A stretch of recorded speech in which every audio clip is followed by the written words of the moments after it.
Que você está lendo? Mais um vídeo no canal. Deve ter tranquilamente um mês que eu não coloco vídeo aqui, de repente até mais. Eu poderia dar diversas desculpas aqui, mas a verdade é que eu peguei uma sequência de livro ruim que tá dose para gravar um vídeo. Eu, mesmo assim, nem só de livro bom, né, a gente vive, né, da leitura. Então, eu vou falar de um livro ruim. E o livro que eu vou falar hoje é o Tô Frito, que é uma coletânea de algumas histórias de chefes de cozinha renomados, com restaurantes super famosos, mas que tiveram histórias engraçadas, surpreendentes, e que no fim tudo dá certo. Então, assim, são algumas histórias que de repente você vai conhecer, outras que não, mas vou até fiz algumas anotações aqui para contar cada uma das histórias. Primeiro eu vou falar os chefes que o livro retrata. De repente você gosta de algum aí, guarda um pouquinho que eu vou falar alguma história dele então. Os chefes que o livro retrata são o Claude, Neto Agô, Alex Atala, Sudbrick, Roberta Sudbrick, Flávia Quaresma, Pedro Jatagão, Kátia Barbosa, essa não conhecia. Kazuo Harada, também não conhecia. E o Celidônio, né, o José Hugo Celidônio. Não lembro se tem algum outro, tá? Mas esses, pelo menos, são os principais que eu anotei aqui. E assim, o que é legal do livro, pelo menos? Dizer que, não sei, o livro é ruim, tá? Mas eu não sou daqueles leitores, né, que tem canais que, não, eu li 50 livros no semestre. Aí quando você vai ver o vídeo, esse aqui eu abandonei, esse aqui eu abandonei, esse aqui eu abandonei. Eu não abandono livro. Né? Aquela frase, ninguém solta a mão de ninguém. O livro tá ruim? Termina. Tira suas próprias conclusões, tira algum insight. Sempre tem algum insight para tirar. Tá? Então, assim, como eu falei, o livro ele vai contando alguma história que pouca gente conheça, ou então que seja famosa daquele chefe de cozinha, e que a moral da história é, no fim, tudo dá certo. Então, assim, esse pelo menos é um insight que você pode tirar do livro. No fim, tudo vai dar certo. A primeira história, eu fiz anotações muito curtinhas aqui, tá? Porque de fato não tem muita coisa, não. Tá? O Clos Tragô tem um prato dele que é o risoto pipoca, tá? Arroz pipoca. E como que nasceu esse arroz pipoca? Ele, na verdade, estava fazendo um risoto e na hora lá do preparo, o arroz caiu dentro de uma panela com óleo quente. E ele começou a estourar. Né? O arroz ele começou a abrir, como se fosse uma pipoca. E aí saiu um dos pratos mais famosos do restaurante dele. Ele tem diversos restaurantes, né, hoje em dia no Rio de Janeiro. E até o Claude tem uma história interessante que ele trata no livro, e não sei por que eu não acabei não anotando aqui. Mas o Claude, ele abriu lá atrás, né, décadas e décadas lá atrás, quando ele não era conhecido. Ele abriu um restaurante aqui no Rio de Janeiro, numa ruazinha que era desconhecida também, na Zona Sul, e ninguém entrava no restaurante. Ninguém entrava, ele lá aos trancos e barrancos lá. Eu não sei se quem ficava no restaurante com ele era mulher, não sei, tá? Essa parte eu não sei. Mas aos trancos e barrancos ali, tocando o restaurante. Até um dia que, quase fechando ali o restaurante, entra um casal de senhores e eles ali, nossa, um casal quase fechando aqui, não tinha ninguém no restaurante. Eles atendem assim, no maior classe, assim, serviço nota 10, como se fosse o cliente mais importante. Afinal de contas, não tinha ninguém no restaurante, quase nunca tinha ninguém. Então, eles assim, quem entrasse ali, eles iam tratar como se fosse um verdadeiro rei. E aí, tudo bem, atenderam ali, o casal teve uma noite muito agradável e foram embora. E aí, não sei se é no dia seguinte ou alguns dias depois, aquele mesmo casal volta e traz uma porção de amigos. E não eram amigos simples, era um bando de ator da Globo, um bando de gente importante, empresário, ator, porque o casal que tinha ido, né, ali no restaurante vazio e que tinha tido uma experiência maravilhosa era o Boni da Globo. Então acabou que com isso o restaurante começou a ficar famoso e o Boni é um dos padrinhos do Claude na história dele, né, de empreendedor de restaurantes, aqui no Rio, pelo menos. O segundo chefe que eu anotei aqui, e assim, não importa a ordem, tá? Você fala assim, não, mas o Alex Atala vai lá no fundo, lá atrás do livro, não importa, tá? Mas o Atala, ele tem um restaurante maravilhoso aqui no Rio, Eu não sei se é estrela Michelin, depois eu até vejo aqui antes de terminar o vídeo. Mas ele, na inauguração, quando estava para abrir o restaurante, não tinha gás. Tinham cortado o gás dele por alguma irregularidade lá no processo de abertura do restaurante.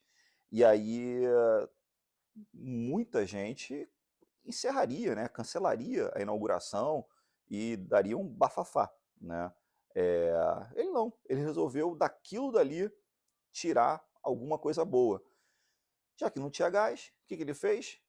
Todo o menu daquele dia ia ser frio, ia ser cru, né? Não poderia ir para o forno, pelo menos a gás, né? Então ele fez desse jeito, fez um menu frio e basicamente de coisas cru, e foi um sucesso, né? Todo mundo achou que o cardápio era esse, quando na verdade foi um improviso. Então, pô, hoje em dia o Atala tem diversos restaurantes. Vou ver aqui qual é o dele que é Michelin. Ele tem um que é 2 estrelas Michelin e, porra, é um puta chefe, né? Uma personalidade bem bacana. Então essa é a história dele. A próxima chefe que eu vou trazer aqui, que eu anotei, é a Roberta Sudbeck. A Roberta Sudbeck, ela é famosa, né, pelos seus restaurantes. Aqui no Rio ela tem umas desconstruções de restaurantes, são super bacanas. Ela, um tempo atrás, ela lançou um restaurante aqui no Rio que era feito um food truck de cachorro quente e hambúrguer dela, que ficou famosérrimo aqui no Rio. Tinha filas e mais filas para comer naquele food truck. E ela, a história dela que é sem graça, que uma assistente dela tinha que fazer uma farofa, passou do ponto, ficou bem amarga, ela serviu assim mesmo para contrapor ali com alguma coisa que ela inventou no prato para fazer esse equilíbrio e ficou super famoso. Mas assim, uma história que, legal, que podia morrer sem essa, né? Mas o que é legal da Roberta Sudbeck é que assim, ela tem um livro que é Bom para Cachorro, o nome. Ela ficou famosa, ela foi chefe de cozinha do Fernando Henrique, quando ele era presidente. E ela, na época, foi eleita a melhor chefe do Brasil. E ela tinha um Golden, um cachorro Golden Retriever, que estava bem velhinho e começou a ficar doente. E começou a não comer por causa da doença dele. E aí ela falou assim: caramba, como que eu posso ser a chefe de cozinha mais famosa ou a melhor chefe de cozinha do país se o meu cachorro não come a minha comida? E aí ela fez uma coisa bem bacana. Ela lançou esse livro, Bom para Cachorro, que é o quê? É um livro de receitas maravilhoso. As receitas são maravilhosas, os pratos são lindos. E aí, numa página, você tem a receita de como montar o prato, a foto do prato maravilhoso. E na outra página é para o seu amigo comer. Que aí ela mistura, né, faz assim uma nova mistura de ingredientes que o cachorro pode comer. Então você pode fazer aquele prato maravilhoso para você e super bonito, e também com uma mudançazinha aqui e outra ali, você faz aquele mesmo prato para o seu amigão comer junto com você, um prato lindo, saboroso e super saudável para ele. Então assim, eu acho essa história mais bacana do que a história do livro em si. A outra chefe que eu trouxe aqui, Kátia Barbosa, eu particularmente não conheço. E a história dela é muito sem graça. Ela ficou famosa aqui no Brasil, segundo o livro, tá? Acabei de falar que eu não conheço. Por um prato dela feito de carne de sol, tá? E aí, é, ela foi convidada para fazer esse mesmo prato numa super recepção fora do Brasil, na França, na Nova Zelândia, uma coisa assim. Eu acho que era a França. E ela estava super preocupada, era um jantar assim para, sei lá, centenas de pessoas, uma ocasião super chique. E aí ela tinha pedido para os responsáveis da contratação tudo que ela ia precisar no dia. Uma das coisas era carne de sol, para todo mundo lá. E ela falou: eu vou chegar na véspera para ver se está tudo direitinho, preparar tudo que eu preciso, mas tinha um bando de assistentes lá do lugar, né, locais lá, que iam fazer toda a mise en place. Então ela ia chegar com a equipe dela, mas assim, não para preparar, né, fazer o pré-preparo, fazer a mise en place. Ia chegar lá para, fazer o jantar, empratar e despachar. E assim aconteceu. Ela chegou lá, sei lá, um dia e meio antes do evento, Quando ela foi passar lá no lugar lá para ver como é que estava, os ingredientes que tinham comprado, não tinha nenhum grama de carne de sol. Eles tinham comprado quilos e mais quilos que ela precisava de filé mignon.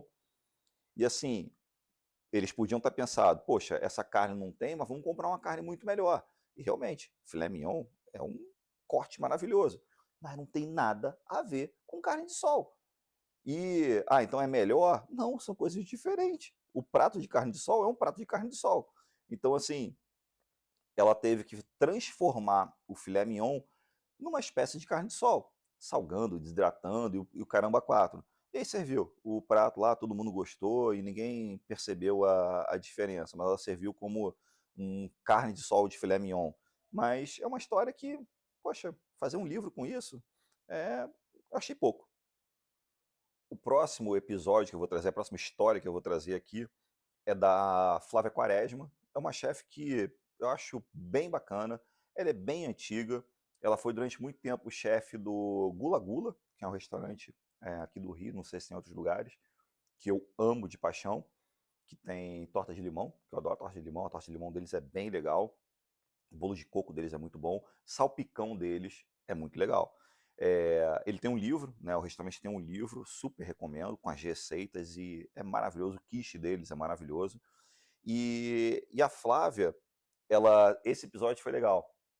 Ela foi convidada para fazer um jantar na casa de um cliente. A Flávia, nesse episódio, ela chama de torta terremoto, que a torta era para servir numa, numa temperatura X e começou a mudar a temperatura do ambiente ali. E a torta começou a desmoronar. E em vez de fazer um escarcéu, cancelar ou mudar o prato, ela mudou o nome. Ela desconstruiu e reconstruiu a ideia do prato com uma torta toda, sim, desgrenhada. E aí deu o nome de torta terremoto. O último chefe que eu vou trazer aqui não é o último chefe do livro, mas só fiz essas anotações aqui, é do Celidônio, José Hugo Celidônio. Ele é um chefe também muito famoso, bem antigo, tem diversos livros, eu acho que teve programas de TV também. E essa daí tem uma história legal, que ele fez um prato, que uma das coisas do prato, eu não me lembro o que era, mas uma das coisas do prato, ele era feito em papel manteiga, né? Então assim, para não colar no fundo ali do tabuleiro, né? É, e aí, na hora de servir, os assistentes ali não perceberam e foi para o prato, né? Foi na expedição ali do prato, foi para os clientes. O prato é empratado, bonitinho, só que esse item com o papel manteiga. E ele ficou desesperado, mas estava tão queimadinho, assim, tão bonitinho, que os clientes pensaram que aquilo fazia parte do prato. E não identificaram aquilo ali como papel manteiga. De repente, identificaram como uma massa filo, né, filó, uma massa folhadazinha, assim, fina, mas comeram. E ele viu que estava todo mundo comendo ali, estava gostando, e também deve ter um pouco de efeito manada, né? De repente você olha para um ali, tá o cara comendo, você, pô, que troço é esse aqui? Isso é papel? Pô, o cara tá comendo, ele deve ser um papel comestível, então não é papel, não é possível um papel. Mas é efeito manada, né? Tu olha para um lado, olha para o outro, tá todo mundo comendo, o que você faz? Come também. Né? Então, essa história foi, eu acho que, a mais divertida do livro. Vamos lá. Para encerrar, como de costume, vou falar um pouco do livro. Né? Então, o nome Tô Frito é da Luciana Frois e mais duas pessoas. Ele, capa comum. Nossa, nunca vi isso. Capa comum 18, Kindle 25. Que doideira. Não entendi mesmo. É, Ele, não importa qual é a editora, 224 páginas, então um livro bem rápido de se ler.